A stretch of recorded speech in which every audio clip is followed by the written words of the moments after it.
ಬಹಳಷ್ಟು ಜನರು ಕೇಳ್ತಿರುವಂತಹ ಒಂದು ಪ್ರಶ್ನೆ ಏನೆಂದರೆ, ಈಗ ನಮಗೆ ಈ ಒಂದು ಆಪ್ಷನ್ ಎಂಟ್ರಿನ ಮಾಡ್ಕೊಳ್ಳೋದಕ್ಕೆ ಇನ್ನೊಂದು ಬಾರಿ ಅವಕಾಶವನ್ನು ಕೊಡ್ತಾರಾ ಇಲ್ವಾ?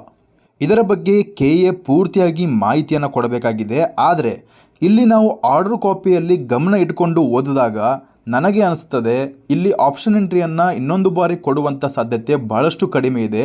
ಯಾಕೆ ಅಂತ ನಾನು ಪಾಯಿಂಟ್ ಟು ಪಾಯಿಂಟ್ ಮೆನ್ಷನ್ ಮಾಡಿ ಹೇಳ್ತಾ ಇದ್ದೇನೆ. ಈಗ ನಿಮಗೆ ಸ್ಕ್ರೀನ್ ಮೇಲೆ ಕಾಣಿಸ್ತಾ ಇರುವಂತಹ ಪಾಯಿಂಟನ್ನು ಗಮನಿಸಿ. ಇಲ್ಲಿ ನೀವು ಲಾಸ್ಟಲ್ಲಿ ಗಮನಿಸಿ, process shall be based on the options as already entered ಅಂತ ಮೆನ್ಷನ್ ಮಾಡಿದ್ದಾರೆ.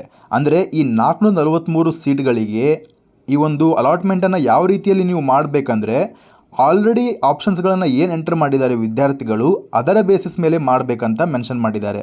ಅಂದರೆ ಈ ಒಂದು ಮಾಪಪ್ ರೌಂಡ್ಗೆ ಆಲ್ರೆಡಿ ಭಾಗವಹಿಸಿರುವಂತಹ ವಿದ್ಯಾರ್ಥಿಗಳಿದಾರಲ್ಲ, ಅವರು ಮಾಡಿರುವಂತಹ ಆಪ್ಷನ್ ಎಂಟ್ರಿಗಳನ್ನೇ ಕನ್ಸಿಡರ್ ಮಾಡಿ ಈಗ ಅಲಾಟ್ಮೆಂಟ್ ಮಾಡಬೇಕಂತ ಹೇಳಿದ್ದಾರೆ. ಕೇವಲ 443 ಸೀಟ್ಗಳನ್ನು ಮಾತ್ರವಲ್ಲದೆ ಉಳಿದ ಎಲ್ಲ ಸೀಟ್ಗಳು, ಎಕ್ಸಾಂಪಲ್ ಆಗಿ ನೀವು ಹೇಳ್ತೀನಿ ಕೇಳಿ, ಮುಂದಿನ ಪಾಯಿಂಟನ್ನು ಗಮನಿಸಿ. Undertake the process for the allotment of those additional seat which are not at in the first stage as mentioned in the direction B2 ಅಂತ ಮೆನ್ಷನ್ ಮಾಡಿದ್ದಾರೆ. B2 ಅಲ್ಲಿ ಏನು ಮೆನ್ಷನ್ ಮಾಡಿದ್ರು, ಆಲ್ರೆಡಿ ಆಪ್ಷನ್ಸ್ಗಳನ್ನ ಎಂಟರ್ ಮಾಡಿರ್ತಾರಲ್ಲ ಅದನ್ನೇ ನೀವು ಪ್ರೊಸೆಸ್ ಮಾಡಿ ಅಂತ ಹೇಳಿದ್ದಾರೆ. ಅದೇ ಡೈರೆಕ್ಷನಲ್ಲಿ ಈಗ ಉಳಿದಿರುವಂತಹ ಸೀಟ್ಗಳನ್ನು, ಅಂದರೆ ನೀವು ಆಪ್ಷನ್ ಎಂಟ್ರಿಗಳಲ್ಲಿ ಯಾವುದನ್ನು ಹಾಕೊಂಡಿದ್ದೀವಲ್ಲ ಆಲ್ರೆಡಿ ಎಂಟರ್ಡ್ ಸೀಟ್ಸ್ ಏನಿದಾವೆ, ಆಲ್ರೆಡಿ ಎಂಟರ್ಡ್ ಕಾಲೇಜ್ಗಳೇನಿದ್ದಾವೆ ಅವುಗಳನ್ನು ಮಾತ್ರ ಕನ್ಸಿಡರ್ ಮಾಡಿ ಉಳಿದಿರುವಂಥ ಸೀಟ್ಗಳನ್ನು ಅಲಾಟ್ಮೆಂಟ್ ಮಾಡಿ ಅಂತ ಹೇಳಿದ್ದಾರೆ. ಇಷ್ಟರಲ್ಲೇ ನಿಮಗೆ ಗೊತ್ತಾಗಿ ಬಿಡ್ತದೆ, ಡೈರೆಕ್ಷನ್ 2 ಮತ್ತು ಡೈರೆಕ್ಷನ್ 3ಯಲ್ಲಿ ನೀವು ಪೂರ್ತಿಯಾಗಿ ಗಮನ ಇಟ್ಕೊಂಡು ಓದಿದರೆ ನಿಮಗೆ ಪೂರ್ತಿಯಾಗಿ ಅರ್ಥವಾಗಿ ಹೋಗ್ತದೆ.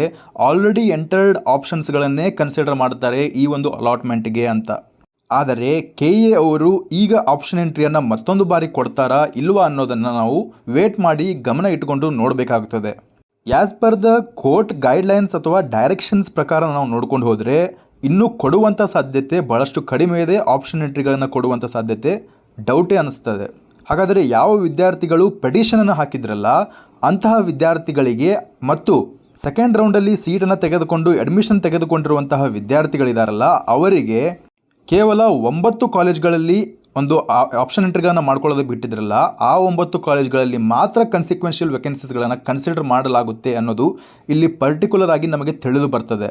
ಅಂದರೆ ಇಲ್ಲಿ ನಾವು ಏನು ಅರ್ಥ ಮಾಡ್ಕೊಳ್ಬೇಕಂದ್ರೆ, ಈಗ ಆಲ್ರೆಡಿ ಪ್ರೊವಿಷನಲ್ ರಿಸಲ್ಟಲ್ಲಿ ಬಿಟ್ಟಿದ್ರಲ್ಲ ಅಲ್ಲಿ ಏನಾಗಿತ್ತಂದರೆ ಇವನ್ ನಾವು ಹಾಕಿರುವಂತಹ ಕಾಲೇಜ್ನಲ್ಲಿ ಕೂಡ ಕನ್ಸಿಕ್ವೆನ್ಷಿಯಲ್ ವೇಕೆನ್ಸೀಸ್ಗಳನ್ನು ಕನ್ಸಿಡರ್ ಮಾಡಿರಲಿಲ್ಲ ಈ ಒಂದು ವಿದ್ಯಾರ್ಥಿಗಳಿಗೆ. ಒಂದು ಎಕ್ಸಾಂಪಲನ್ನು ಕೊಡ್ತೇನೆ ನೋಡಿ. ಈಗ ನಾನೇ ಏನು ಮಾಡ್ತೇನೆ, ಒಂದು ಕಾಲೇಜನ್ನು ಹಾಕ್ಕೊಳ್ತೇನೆ. ಎಕ್ಸಾಂಪಲ್ ಆಗಿ ಬೀದರ್ ಕಾಲೇಜನ್ನು ಹಾಕ್ಕೊಳ್ತೇನೆ. ಬೀದರ್ ಕಾಲೇಜಲ್ಲಿ ಕನ್ಸಿಕ್ವೆನ್ಷಿಯಲ್ ವೇಕೆನ್ಸೀಸ್ಗಳು ಕ್ರಿಯೇಟ್ ಆದಾಗ ಆ ಒಂದು ಸೀಟ್ಗಳನ್ನು ನಾನು ಹಿಂದಿನ ರೌಂಡಲ್ಲಿ ಸೀಟ್ ತೆಗೆದುಕೊಂಡಿರೋವನು ನನಗೆ ಅದರಲ್ಲಿ ಅಲಾಟ್ ಮಾಡಲ್ಲ. ಆದರೆ ಕೋರ್ಟ್ನ ಡಿಸಿಷನ್ ಬಂದಾದಮೇಲೆ ಆ ಒಂದು ಕನ್ಸಿಕ್ವೆನ್ಷಿಯಲ್ ವೇಕೆನ್ಸೀಸ್ಗೆ ನನಗೆ ಅಲೌ ಮಾಡ್ತಾ ಇದ್ದಾರೆ. ಯಾಕಂದರೆ ಬೀದರ್ ಕಾಲೇಜ್ ಕೂಡ ಆ 9 ಕಾಲೇಜ್ಗಳ ಪೈಕಿಯಲ್ಲಿ ಒಂದಾಗಿದೆ. ಆದ್ದರಿಂದ ನನ್ನ ಅನಿಸಿಕೆಯ ಪ್ರಕಾರ ಪ್ರೊವಿಷನಲ್ ಲಿಸ್ಟಲ್ಲಿ ಯಾವ ರೀತಿಯ ಒಂದು ಕಟ್ ಆಫ್ ಇತ್ತಲ್ಲ, ಹಾಗೆ ಈಗ ಫೈನಲಲ್ಲಿ ಬರುವಂತಹ ಕಟ್ ಆಫ್ನಲ್ಲಿಯೂ ಕೂಡ ಭಾಳಷ್ಟು ಏರುಪೇರು ಆಗೋದಿಲ್ಲ ಅಂತ ನನ್ನ ಅನಿಸಿಕೆ ಇದೆ. ಕಾಲೇಜುಗಳು ಏರುಪೇರು ಆಗ್ಬೋದು. ಈಗ ನಿಮಗೊಂದು ಕಾಲೇಜ್ ಬೇರೆ ಕಾಲೇಜ್ ಸಿಕ್ಕಿರ್ಬೋದು, ಬಟ್ ಇನ್ನೊಂದು ಕಾಲೇಜ್ ನಿಮಗೆ ಸಿಗಬಹುದು.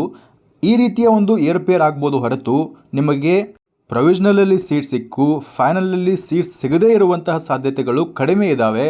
ಹಾಗೆ ಬಾರ್ಡ್ರಲ್ಲಿರುವಂತಹ ವಿದ್ಯಾರ್ಥಿಗಳಿಗೆ ಏನು ಬೇಕಾದರೂ ಕೂಡ ಆಗಬಹುದು. ಪ್ರೊವಿಷನಲ್ ರಿಸಲ್ಟಲ್ಲಿ ನಿಮ್ಮ ಕೆಳಗಡೆ ಭಾಳಷ್ಟು ವಿದ್ಯಾರ್ಥಿಗಳಿಗೆ ಸೀಟ್ ಸಿಕ್ಕಿದೆ ಅಂದಾಗ ನಿಮಗೂ ಕೂಡ ಈ ಒಂದು ರೌಂಡಲ್ಲಿ ಸೀಟ್ ಸಿಗುವಂಥ ಸಾಧ್ಯತೆ ಇರ್ತದೆ.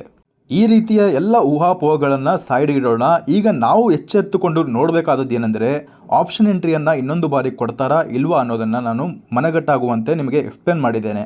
ಆ್ಯಸ್ ಪರ್ ದ ಡೈರೆಕ್ಷನ್ ಬಿಯಲ್ಲಿ ನಿಮಗೆ 2 ಮತ್ತು 3 ಪಾಯಿಂಟ್ಸನ್ನು ಕರೆಕ್ಟಾಗಿ ಓದಿದ್ರೆ ನಿಮಗೆ ಅರ್ಥವಾಗಿ ಹೋಗ್ತದೆ.